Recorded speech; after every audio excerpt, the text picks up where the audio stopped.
Good morning students. आज के इस वीडियो लेक्चर में मैं आपका स्वागत करता हूं अपने ऑफिशियल यूट्यूब चैनल पे। आज का जो हमारा लेक्चर है वो बहुत ज़्यादा इम्पोर्टेंट है। हम ग्रेविटेशन के स्टार्ट करने जा रहे हैं बेटा, और ग्रेविटेशन में आज हम लोग इस लेक्चर में क्या क्या कवर करेंगे वो देखते हैं। तो आज का जो हमारा लेक्चर फ्लो है उसमें सबसे पहले हम कवर करेंगे Newton's law of gravitation, and then after हम कवर करेंगे relation between small G and capital G, और फिर हम कवर करेंगे variation of G above height h। तो पूरा वीडियो आप लोग जरूर देखिएगा, स्किप मत करिएगा। अगर आप वीडियो स्किप करेंगे तो बहुत सारी इंपॉर्टेंट चीजें आप छोड़ देंगे। ओके, स्टार्ट करते हैं। तो न्यूटन्स लॉ ऑफ ग्रेविटेशन पहला जो है हमारा, that is Newton's law of gravitation. ठीक है, Newton's law of gravitation. What is the meaning of Newton's law of gravitation? देखिए, सबसे पहले ग्रेविटी के बारे में न्यूटन ने ही बताया कि स्टोरी है कि न्यूटन एक पेड़ के नीचे लेटे थे और उस पेड़ से सेब गिरता है, तो उनके माइंड में एक थॉट चलती है कि अगर कोई बॉडी फ्री फॉल कर रही, ऊपर से नीचे की तरफ गिर रही है, इट मींस अर्थ के अंदर कोई अट्रैक्शन फोर्स है जो उसको अट्रैक्ट कर रहा है। तो इसी अट्रैक्शन को इन्होंने ग्रेविटेशन फोर्स का नाम दिया। इन्होंने बोला कि अगर कहीं पर भी यूनिवर्स में दो बॉडीज हैं, लाइक ये हमने दो बॉडीज ले ली और एक बॉडी का मास m1 है और दूसरी बॉडी का मास m2 है और इनके बीच का डिस्टेंस r है। इन्होंने बोला कहीं पर भी दो यूनिवर्स में बॉडीज हैं, एक का मास m1 है, दूसरे का m2 है और उनके बीच का डिस्टेंस r है। ठीक है, तो इन दोनों बॉडीज के बीच में एक ग्रेविटेशनल फोर्स ऑफ अट्रैक्शन लगेगा और वो ग्रेविटेशनल फोर्स ऑफ अट्रैक्शन इनके मासेस के प्रोडक्ट के डायरेक्टली प्रोपोर्शनल होगा और इनके बीच की डिस्टेंस के स्क्वायर के इनवर्सली प्रोपोर्शनल होगा। इसका देखिए पहले मतलब समझ लेते हैं, ये इस लॉ के थ्रू ये क्या स्टेट करना चाहते थे। जो भी ग्रेविटेशनल फोर्स है ये इनके मासेस के प्रोडक्ट के डायरेक्टली प्रोपोर्शनल है। इसका सीधा मतलब ये है कि अगर मास बढ़ेगा तो ग्रेविटेशनल फोर्स भी बढ़ाना पड़ेगा। एक एग्जांपल देता हूं आपको। जब आप चलते हैं तो जाहिर सी बात है आपका वेट कहाँ लगता है? टूवर्ड्स अर्थ, और ग्रेविटी की वजह से भी अर्थ हम पे ग्रेविटेशनल फोर्स भी नीचे की तरफ लगाई रहती है। इसका मतलब ये है कि अर्थ हमें उस ग्रेविटेशनल फोर्स से थामे हुए है, पकड़े हुए है। अगर वहां पर ग्रेविटी जीरो हो जाए तो आप वेट का फॉर्मूला देखते हैं, W is equal to mg। यहां पर आप g जीरो कर देंगे तो आपका वेट क्या हो जाएगा? जीरो हो जाएगा। क्लियर? ठीक है, तो इसका मतलब ये है कि अगर हम मास कम कर देंगे तो फोर्स ऑफ ग्रेविटेशन भी कम हो जाएगा। और अगर इन दोनों मासेस के बीच की डिस्टेंस हमने बढ़ा दी, अगर हमने डिस्टेंस बढ़ा दी तो फोर्स ऑफ ग्रेविटेशन कम हो जाएगा। अब अगर हम इसकी इक्वेशन को देखें, इन दोनों इक्वेशन से, फर्स्ट और सेकंड से, तो Fg प्रोपोर्शनल टू क्या आ जाएगा? m1 m2 upon r square, that is m1 m2 upon r square. तो m1 m2 upon r square, ये फॉर्मूला हमने फ्रेम कर लिया, m1 m2 upon r square. तो यहां देखिए, एक मिनट में जरा इंक डाल लेता हूं बेटा, एक मिनट में बस। m1 m2 upon r square. तो यहां पर देखिए ध्यान से, जब भी हम इस प्रोपोर्शनलिटी के साइन को हटाएंगे कांस्टेंट आ जाएगा कैपिटल G। इस कैपिटल G को हम बोलेंगे universal gravitational constant, universal gravitational constant, और इसकी वैल्यू होती है 6.67 इंटू 10⁻⁻11 न्यूटन मीटर स्क्वायर पर केजी स्क्वायर। आप इसकी यूनिट निकाल सकते हैं सिंपली। तो न्यूटन्स लॉ ऑफ ग्रेविटेशन को अगर मैं एक लाइन में डिफाइन करूं तो क्या बोलेंगे? अगर कहीं पर भी दो यूनिवर्स में बॉडीज हैं, लाइक ये मार्कर, ये कैप, ये दो बॉडीज हो गई, इनके बीच की डिस्टेंस r है, तो इनके बीच में ग्रेविटेशन फोर्स लगेगा जो इन दोनों के मासेस के डायरेक्टली प्रोपोर्शनल होगा और डिस्टेंस के स्क्वायर के इनवर्सली प्रोपोर्शनल होगा। This is the Newton's law of gravitation. अब देखिए यहां पर हम यूनिवर्सल ग्रेविटेशनल कांस्टेंट की बात करेंगे। यूनिवर्सल ग्रेविटेशनल कांस्टेंट, तो कई बार एग्जाम में क्वेश्चन आ जाता है कि how can be define the gravitational constant. तो हम ग्रेविटेशनल कांस्टेंट को कैसे डिफाइन करें, कैसे उसे समझाएं।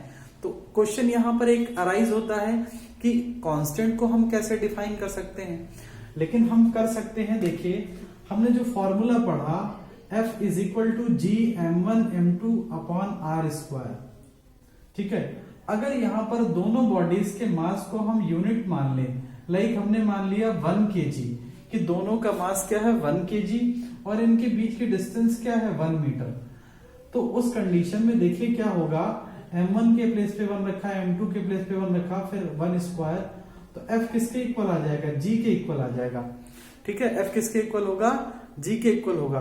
तो if two bodies having their unit masses and the distance between them is unit, then force of gravitation is equal to the gravitational constant।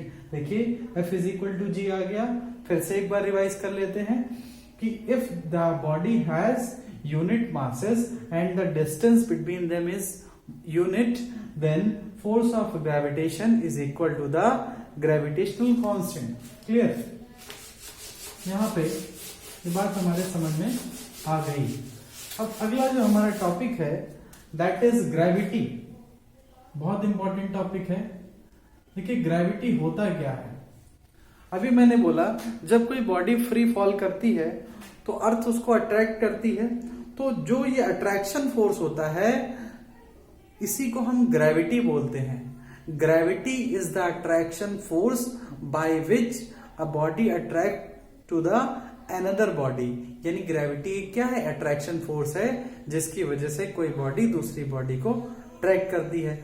और अगर सिंपल लैंग्वेज में समझें तो इस मार्कर को अगर मैं गिरा दूं तो ग्रेविटी की वजह से ये नीचे की तरफ जा रही है। क्लियर? ठीक है। तो gravity is the attraction force by which a body attract another body. Clear? Okay. तो यहां पे अगला हमारा जो टॉपिक है that is acceleration due to gravity। acceleration due to gravity। acceleration due to gravity। देखिए acceleration due to gravity का मतलब क्या है। acceleration due to gravity का मतलब ये है कि अगर कोई बॉडी फ्री फॉल कर रही है, अब जाहिर सी बात है अगर कोई बॉडी फ्री फॉल करेगी तो अर्थ उस पर ग्रेविटेशनल फोर्स लगाएगी, इस बॉडी की वेलोसिटी लगातार बढ़ेगी। तो अगर बॉडी की वेलोसिटी बढ़ेगी यानी rate of increase of velocity बढ़ेगा तो एक्सेलरेशन डेवलप हो जाएगा, क्योंकि हमें पता है एक्सेलरेशन क्या होता है, change in velocity upon change in time. यानी कोई भी बॉडी अगर फ्री फॉल कर रही है, ऊपर से नीचे की तरफ आ रही है, तो उसकी वेलोसिटी कॉन्स्टेंटली इंक्रीज होगी। अगर वेलोसिटी इंक्रीज होगी तो एक्सेलरेशन डेवलप हो जाएगा and that is the acceleration due to gravity. इसको समझ लेते हैं। When a body is free falling, when a body is free falling, then its velocity rapidly increases due to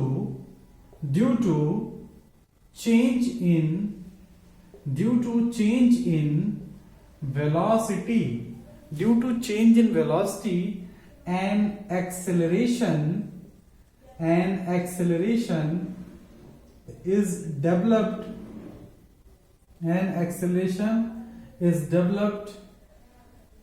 known as acceleration due to gravity. इसको हम क्या बोलेंगे, acceleration due to gravity.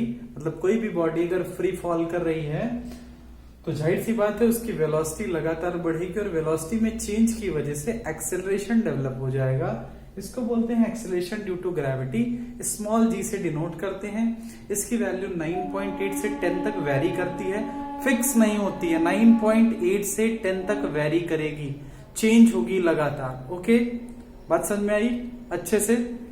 ठीक है, एक मिनट में जरा सा इंक डाल लू।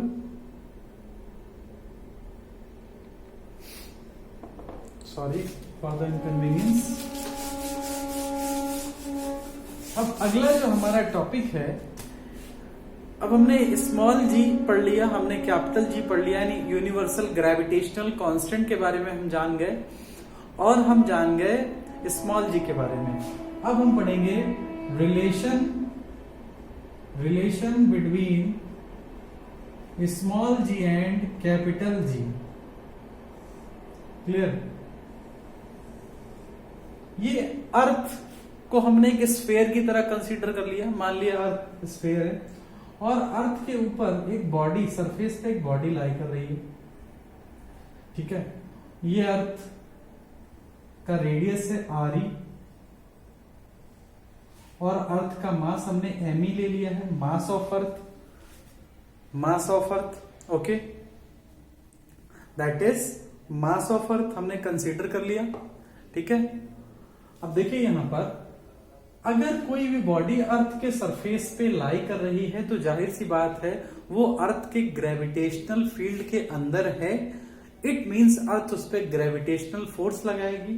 तो इस बॉडी का मास स्मॉल m है, ठीक है, और अर्थ इस पर ग्रेविटेशनल फोर्स लगाएगी कितना, GMEM अपॉन RE स्क्वायर, नीचे की तरफ, क्योंकि न्यूटन ने बोला था कि इस यूनिवर्स में कहीं पर भी दो बॉडीज हैं उनके बीच में ग्रेविटेशनल फोर्स लगेगा कितना, GM1 M2 upon R square. तो यहां पर एक बॉडी अर्थ खुद है और दूसरी बॉडी क्या है जो उसके सरफेस पे लाई कर रही है, तो GMEM अपॉन RE स्क्वायर हो जाएगा। क्लियर? अब देखिए यहां पर इसका वेट भी नीचे की तरफ लगेगा, क्योंकि हमें पता है कोई बॉडी का सरफेस पे प्लेस्ड है तो उसका वेट हमेशा डाउनवर्ड लगता है। अब देखिए ये दोनों फोर्स नीचे की तरफ लग रहे हैं। अगर ये दोनों फोर्स में से मान लीजिए ग्रेविटेशनल फोर्स बहुत ज्यादा हो गया तो ये बॉडी अर्थ के सरफेस से नीचे आ जाएगी और हमें अर्थ के सरफेस पे ही रखनी है। या वेट ज्यादा हो गया तभी अर्थ के सरफेस से नीचे आ जाएगी। जैसे आपने पढ़ा होगा लॉ ऑफ फ्लोटेशन, तैरने का नियम, कि कोई भी बॉडी अगर अर्थ के लिक्विड के सरफेस पे है, अगर वेट ज्यादा हो गया तो हमेशा डिप कर जाएगी, डूब जाएगी। वैसे ही इन दोनों फोर्सेस में एक भी ज्यादा या कम हुआ तो बॉडी नीचे आ जाएगी। ठीक है, तो अगर बॉडी यहां पर लाई करे उसके लिए कंडीशन ये है कि जो फोर्स लग रहा है ग्रेविटेशनल फोर्स वो इसके वेट को बैलेंस कर ले, जो कि अभी मैंने आपको बताया था। मैंने ये बोला था कि जब भी हम ग्राउंड पे चलते हैं, ठीक है, तो हमारा वेट नीचे की तरफ बेटा लगता है, और अगर हमारा वेट नीचे की तरफ लगेगा तो अर्थ भी हम पे ग्रेविटेशनल फोर्स लगा ही रही है। तो अगर अर्थ हमारे वेट को बैलेंस नहीं करेगी तो जाहिर सी बात है हम चल ही नहीं पाएंगे। तो वैसे यहां पर हमने वेट को बैलेंस करा दिया है किससे, ग्रेविटेशनल फोर्स से। यहां स्मॉल m से स्मॉल m कैंसिल, तो ये आ गया G is equal to GME upon RE square. But एक चीज ध्यान रखना बेटा, यहां पर मैंने स्टेटमेंट नहीं लिखी क्योंकि मैंने सब कुछ आपको समझा दिया। सिंपली आप ऐसे लिखोगे, suppose the earth to be an sphere of mass ME and radius of earth is RE, a body of mass small m is lying on the surface of earth. उसके बाद ये आप लिखेंगे, ठीक है, क्लियर? आई थिंक ये आपको clear हो गया होगा। ओके, हम लोग आगे बढ़ते हैं।